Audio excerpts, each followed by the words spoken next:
Happy holidays from Smart Remarks. While you're watching us, who's watching you? In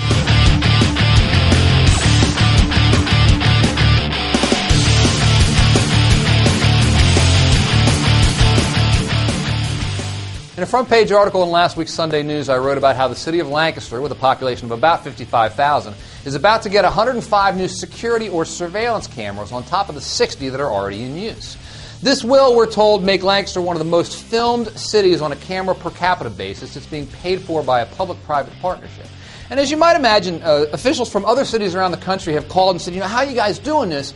How might we do this sort of thing? But at the same time, not everyone loves the cameras. There have been some legitimate concerns raised, with some people saying, look, who's watching the watchers? Noting that the quasi-governmental group that's in charge of monitoring the cameras, is not bound by the same laws that government are, may not be subject to the same oversight.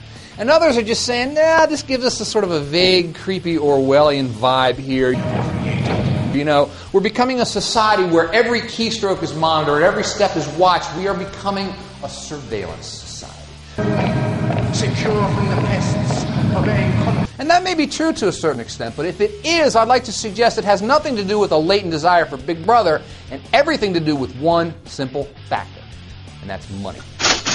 If you think about it, a city like Lancaster, if it has a crime problem, any city like Lancaster that has a crime problem, what are you going to do? You're going to hire some more cops, right? Dead or alive, you are coming with me. Cops are expensive. If you look at this city's budget, or virtually any city's budget, you will find that public safety is by far the biggest expenditure. You want more cops, you're going to have to pay more in taxes, and people simply don't want to do that. And so the cameras become a cost-effective way to fight crime without having to deal with pensions or pay raises or workers' comp.